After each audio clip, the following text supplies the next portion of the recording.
My name is Arif, and this is the Side Hustle Hustle, a podcast where we interview people chasing multiple passions while trying to balance ambition, hustle, and success. In this episode, we're interviewing a creative who knows all about spending some quality time with themselves.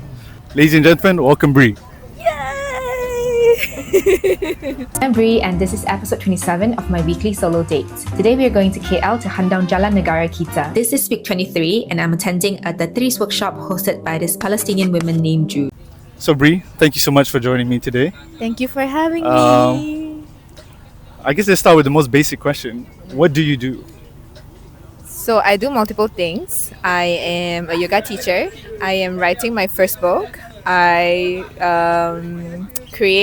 do freelance content creation or social calendars for clients. But I think maybe the thing that people know me the most for is my content where I bring myself out on solo dates. Okay. And so how did all of these things sort of come about? Were they always like hobbies that you wanted to take more seriously? Were they sort of like New Year's resolutions kind of situations? Or was it like purely financial reasons that you wanted to try all these things? I think I've been working in corporate for a long time. I'm older than I look. I don't think I'm going to ask.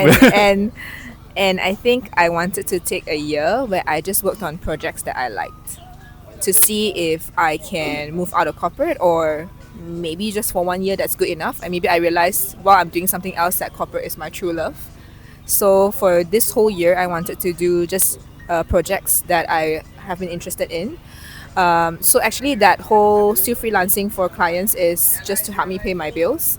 The book writing thing, I've always liked to read and write since I was a child. So when a book opportunity came, I accepted it. I became a yoga teacher last year. So this year I tried to teach more classes to see if it's something that I want to do full time. By the way, the answer is no. That's why after like 3 months of teaching mad amount of classes, I reduced them because I'm like, oh, okay, I learned something about myself. But I think the one that I didn't expect was my solo date content. So I always also wanted to create content, not in a way where like, oh, I want to be an influencer, but more like there are things that I'm interested in, and I really like to read and write, and I want to try a new medium. So I think that is the one that I didn't expect to like so much and got so much, I guess, positive reviews or positive feedback. So it was just a year of trying new things. Okay, so it's only sort of been a year that you've done all Actually, all it's these only things. been 8 months. 8 months, not even a year. Wow, okay. So we caught you at a good time then. I had a good time. I think like if this continues till year end, this is like the most happening year of my life. Okay, and I guess looking back, how did this all sort of start? Like, were you always set on doing multiple things, or, I mean, you explained they're all sort of things you were interested in, but did they all just come nicely in time, or you're like, okay, I'm doing this, now I want to do my content creation, now I want to do a book, now I want to do something else? Like, is that the approach that you took, or? No, actually, I think when I left my corporate job, I needed to know that I had some savings, not enough for a year, but I also had like recurring jobs that I was already doing. For example, I was teaching some yoga. I am doing a little bit of content creation for a small business. So those were already my side hustles, which gave me the confidence to like leave my corporate job, because I thought like I have savings and I still have a little bit of income coming in every month. The main thing I really wanted to do was to try the content creation. I was like, okay, I have savings, I have some income coming, and I have a main thing I want to do. I don't think I would have left my corporate job if I have no idea what I want to do, because like that's like, unless you're really like financially really well to do. So I did those 3 things, but I think I just got very lucky. The momentum was very good for me in a sense where I think like immediately, like 2 months later, I signed a book deal. So I have like an even bigger project. Thank you. I have an even bigger project to work on. And then I guess I just have a good relationship with the people that I used to work with. So people are like, oh, you are not working in corporate now. I have this project. Will you do it? So it just kind of grew from there. I have not, in a way, actively looked for any gigs. It's all just like naturally coming to me. Okay. So a bit of luck, but also I think you always plan to sort of make sure you were always in a good spot, Correct. financially and in terms of well-being, I guess, as well, right? I think because like you really want to be responsible for yourself, and when you are not doing well, it's not your personal problem. Like your loved ones, maybe your partner or your friends or your family will have to worry about you, or maybe will have to help you out, and that's the situation that I didn't want to be in. I wanted to be like, okay, even if I starve, it's my own problem, you know what I mean? Like, I'm not gonna make it difficult for people around me. That's like the bare minimum that I feel like we should all do if you want to go on do your own thing. Yeah. So I mean, talking about I guess your loved ones and people in your social circle, like how do you balance all those things you mentioned earlier with stuff for you, your own me time, aside from the solo dates, obviously, like time with friends, time with family. How do you balance all that? Honestly, I do feel sometimes that I'm stretched too thin, because like the work itself, I already have so many things to juggle, and it's actually really hard to focus. And I do have like a community of people that I really love, like friends. I have my yoga friends, I have my OG friends, I have like my content creator friends now, you A know. lot of friends. And I do like these people. I want to grow my relationship with them. So I think like it's a matter of understanding your own limits, like understanding like you can't do every single thing in the world. So I think that's the mistake I made in the beginning, because my friends did say that, oh, the first half of the year you weren't really present. We didn't feel like, even if you hang Your out. friend said this. Yeah, my friend Oh, said wow. that even when you hung out with us, you were not available. Actually, you are just physically there. Okay. And During how did you take birthdays. that sort of feedback per se, or that sort of comment from I think it's true. It's definitely true. But also, it was not like, it's not that I didn't know that it was happening, but I just decided that that was a season in my life, and it's not a prolonged season like for years, but maybe that 3 months, for that 6 months, I really am not available, and that's fine, because that 3 to 6 months, I was gearing up to try and do all these things. So I said yes to every single opportunity to see if that opportunity will grow, or if I liked it or not. So it was just a season in my life where I was busy, and I think I just like got this feeling that it would be okay, because I follow a lot of like those business, like entrepreneur type of content online, and they do say that there are certain seasons where you have really big projects, and you're just not you can't be 100% for everything. Yeah, that makes And sense. your loved ones will have to accept, like, maybe these 3 to 6 months I'm working on this project, I'm not really here, but as long as I know what's going on, and I know that, okay, after this season ends, I'll be a bit more available, then that's fine. And I think the reason why now I'm a bit more available is I started to realize that just because I can take a project doesn't mean that I should. You should, yeah. Yeah, and I think that's the main distinction, because in the beginning I was so hungry, right? I was like, oh, I want to do everything. I said yes. So my schedule was really like 1 to 2, 2 to 3, 3 to 4, and it was just too much. I mean, I guess that's something you learn along the way, right? Correct. After, so many months of doing it, and Correct. being very honest with yourself about, I can't always push myself 100% all the time, right? It's also like valuing my time more. So in the beginning, I took a lot of jobs that didn't pay really well, but I'm not resentful, because like it gives me portfolio, it gives me like exposure, or I learn something from it, and at the very least I learned that, okay, this is not sustainable, because I did a lot of jobs that were like really not paying me very well.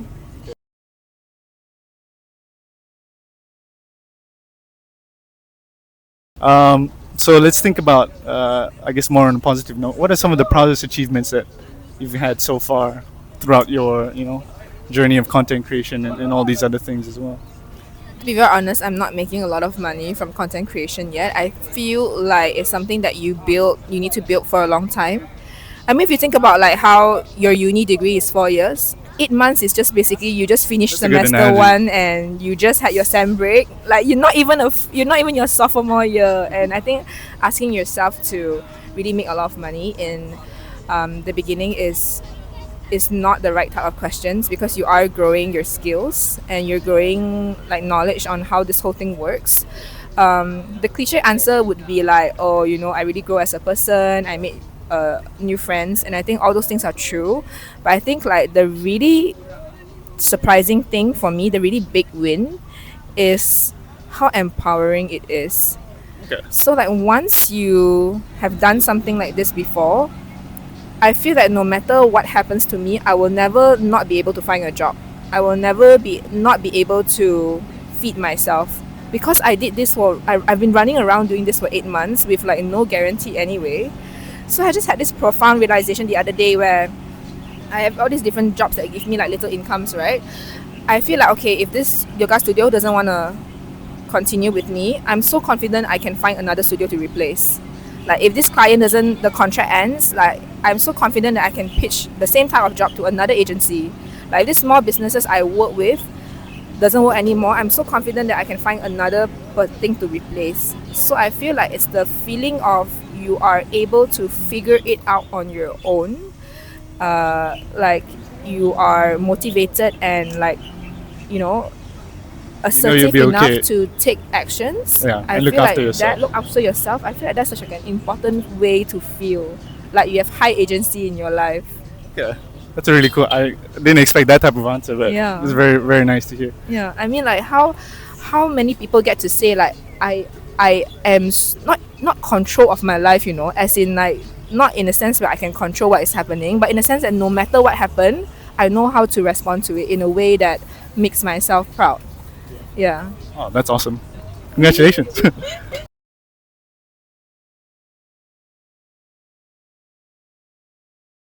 Ladies and gentlemen, welcome back to the Side Hustle Hustle. I'm here with Bree. Hello. All right, so I guess let's talk about process. So we're in a pretty cool place today. Yes, we Imagine are. you were filming a solo date here. Like, what is the process from before you're filming to during, and then the after the post filming production part? I guess. My channel in a way kind of grew is because I gave recommendations that people didn't expect and like have never heard of. Like if I was just covering everything that everyone already did, I'm not prettier, I'm not more eloquent, so I need to find a fine and competitive edge. So I spent a lot of time doing research on finding where to go. And then the next difficult part is actually finding a right schedule, because sometimes I couldn't do a lot of things because I have to teach yoga in the mornings, and then weekends I have to work, I have client work, so it's actually really hard for me to schedule in the thing that I want to do. And sometimes even if when I schedule in, I get too tired because I have too many things during the day, so it really affects how I film. And I want it to still be fun for me, because I realize when it's no longer fun for me, it shows up in the video. I'm like, my whole face is I cannot be bothered with this, I'm so tired, I want to get home. So I think that's the hard part. When I get to a place, I will kind of try, if I'm going for like an event or workshop thing, I'll try to go as early as I can because I want to get the best spot. Then it's 8 a.m. now, by the Yeah, way. yeah. So following Bree's advice. Yes, you want to figure out like what's the best spot to film and get that spot. And then I also kind of think about, I never used to do it, so it's crazy because when I first started and I filmed a solo date, I have about 20 clips. Oh, really? Wow, 20 That's clips. very short. Okay. I don't have enough materials to use. Not every single time I come You back. don't have enough material. I don't have enough materials because not enough angles and things like that. And then now every time I go home, I have at least 150 to 200 clips. Wow. That's a lot. That's a lot. That's a lot. Yeah. Even to sort through is a pain, but it gives me variety. So I think because I've been doing this for some time, I'm starting to think about like, oh, I want a wide establishing shot so that people know what's going around. I want some close up on the interesting things. I want like certain mid shots of the interesting, beautiful stuff. I want shots of me doing the thing so that like the people who watch it see who the person who's doing the thing, rather than like a business where you just show the environment. And then I also kind of want to figure out in my head like, how am I feeling right now? Like what's the heart of the story, instead of just a bunch of people decided to come to Taman Tun and open a bunch of shops. But what is the story? Why is it interesting? I think that's my point of view. And or Not just like surface level, like let's come here and film, kind of thing. correct. Why is the story interesting? So I use an example of, I recently covered this alley in Malawati that plays jazz every last Sunday of the month. The interesting part is not so much that it's playing jazz, it's an alley. The interesting part is like, why would a group of people gather in a very dark and dangerous alley to play jazz for free? Who are these people? Like, who are the people who come here? Why is this special? Like, tell me. And I feel like that is what I'm trying to get when I am like in a place, and also how I feel, I think. So Okay. like there are different things going on. I used to be a journalist, so I already kind of think automatically about like what makes a place interesting. But I think because now I'm a content creator and I'm creating content from my point of view, not like from, let's say, a media's point of view. So I have the luxury of how do I feel about it? Do I like it? Like, so I think that's the nice part where I get to add a little bit of self-expression. Yeah, Okay. but it's like, yeah, quite a lot of things going on. It's not just for the content and at a surface level. You're truly trying to deep dive into understand why things are happening the way they are, and Yeah. trying to bring that story out so that there's a more appreciation by everyone, you know. Yeah. So I mean, in Mansin, how did that sort of process, I guess, improve from when you first started doing all these things? Like, did it get any easier? Is it easier now to film in public alone? Like we just started today, but I'm quite nervous, as you can probably Yeah. tell. Like, is it gotten any easier for you? I think it got better because now whenever I go home, my problem is not that I don't have enough materials, is I have too much materials, which is actually a good problem when Yeah, it it's a comes. better problem Yeah, to it's a have, better right? problem to come when it comes to editing. I think there was a moment like very early in my journey where I was struggling between the balance of work, creating the content, and my personal enjoyment, because it is also still a solo date for me and I want to have a good time. So I feeling more like a job. Do you think? Yes. So it's like a fine line between like I'm enjoying this, but I'm also thinking about it professionally. But also I still want to make it something that I enjoy doing, or else there's no point because I'm not being paid a lot right now doing this. So when I go to a new place, I like to spend the first like maybe especially when I go early and there's not a lot of people, I take the shots I want to do first. Then I'll spend like another 15 minutes not filming, intentionally not touching my phone, so that I can like kind of observe and like experience the place, Immerse yourself. Yeah. immerse myself. And then from that 15 to 20 minutes, I will decide, oh, okay, I think for me, this is how I feel about this place. And then I can shoot my second round of clips based on this is the experience, this is the feeling that I want to capture. Because there are many ways to present something. Yeah. Then I'll film a bit and then I will have like basically chunks of filming. This is working and this is time to enjoy, and this is filming and this is time to enjoy. Another thing also I try to do is like, I make a lot of friends when I go on solo dates. I try not to film at all when I'm talking to someone. Oh, so that's Yeah. the stuff people don't see. You Yeah. making new friends. and I'm stuff. making new friends. I mean, it's very overwhelming if you just talk to me and I'm like, you know, treating you as a Yeah, prop yeah, and then yeah, just like yeah. pointing a camera at you. But also because I feel like even if I create a I didn't manage to create a video out of the experience, wouldn't it still be something good in my life if I enjoyed the date and made new friends, even without a video? So the video is secondary actually, because Wow. the date itself makes my life better. It will also be nice if I make a video about it, but if I miss the moment, then I miss the moment lah, because the moment I got to enjoy it in my heart and mind, right? Isn't that more important? So I think like, I mean, I digress, but basically I section my filming. Another thing that got better is filming myself in public. So it used to be, How? Tell me how. I used to feel very self-conscious. I'm like, who are you? Nobody. To Yeah, hold that's a probably phone what these at people are thinking. 0.5 and like pointing at yourself like Yeah. you're damn awesome. I stopped thinking about it because I brainwash myself and tell myself that this is not for vanity, this is work. It's just Work is a work. job. It's just a job. I don't care how you think, what you think about me. I care that I'm doing my job well.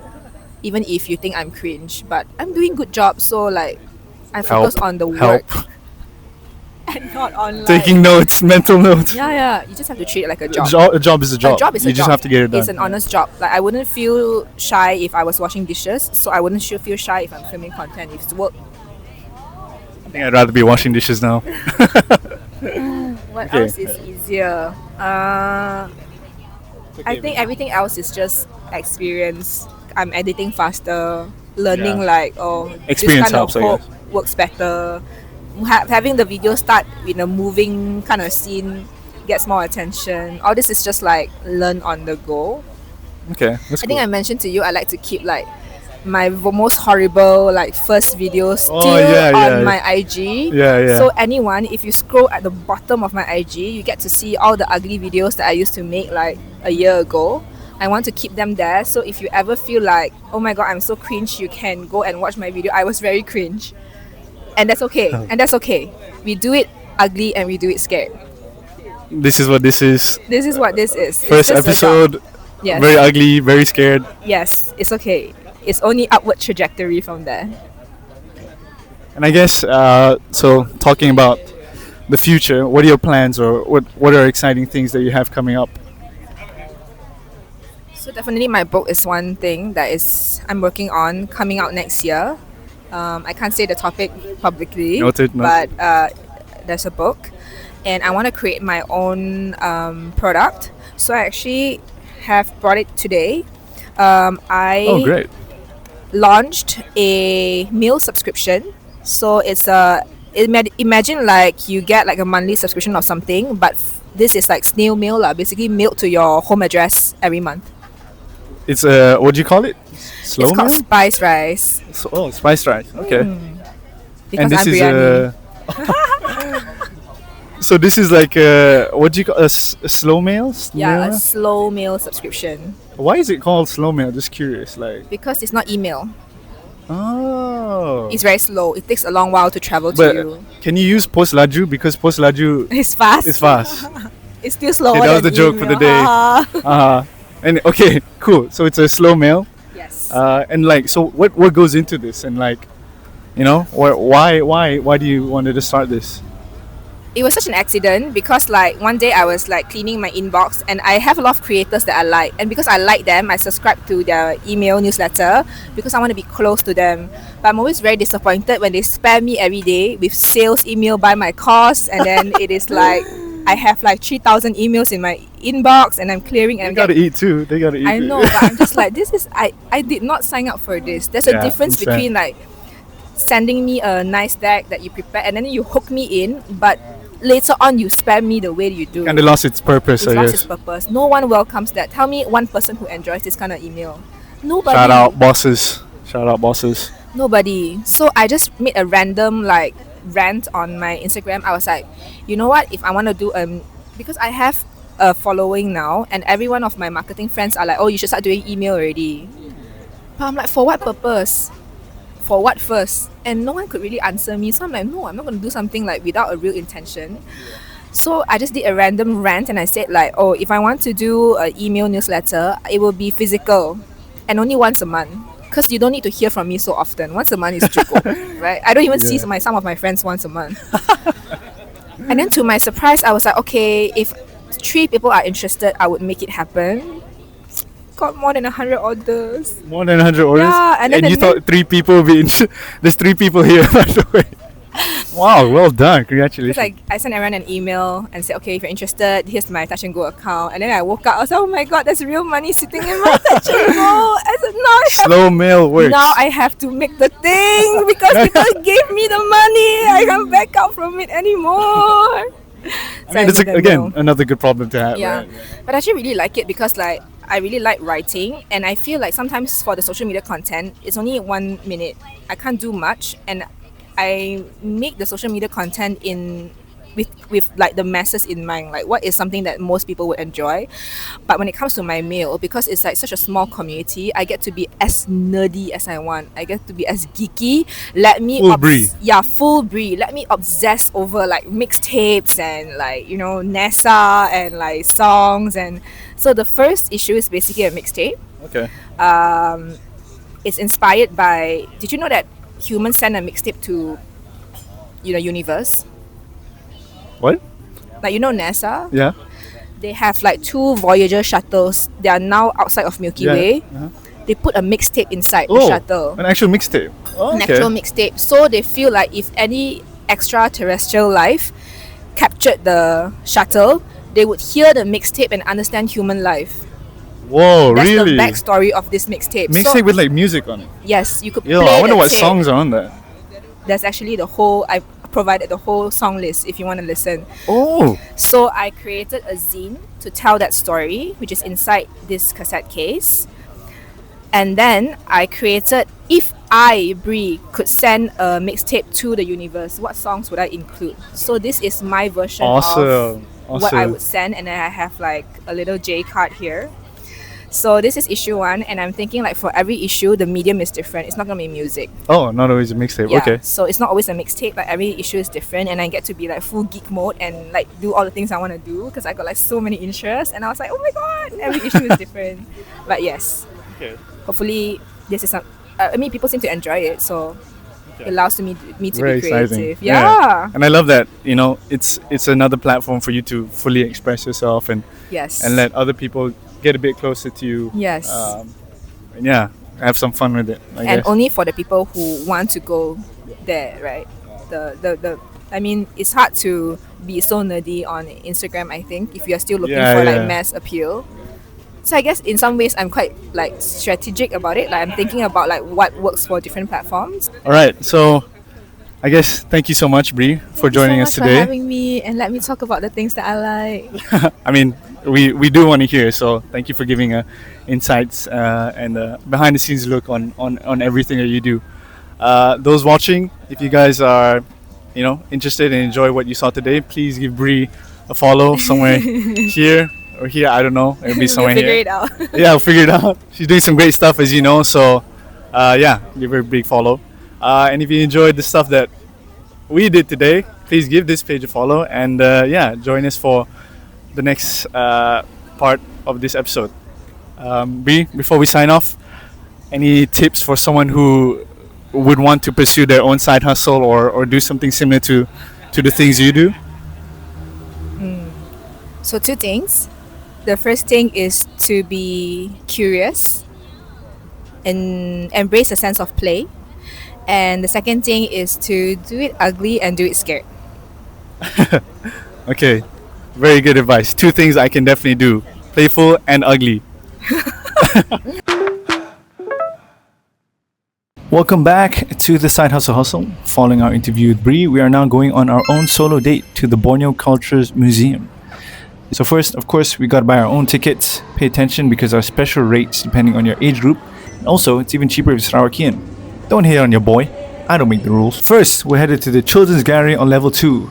Talking about the importance of looking after our planet. This is me as a garbage monster and you're supposed to shake around to get rid of the trash, but it didn't work, so I guess I'll always be a piece of trash. This installation lets you smell stuff that stinks. Overall, the Children's Gallery is super interactive and it's definitely a good time for the kids. Next up is the Permanent Gallery on level 3 in harmony with nature. This exhibition takes you through the diverse environment of Sarawak. Highlight of this gallery is the large burial pole, which is actually made from billion wood, and it features some really beautiful patterns all around. You also get to see some beautiful artwork and handicrafts on display as well. This is actually one of my favorite installations. It illustrates the story of Putri Santubong and is told by dragging the panel across certain checkpoints.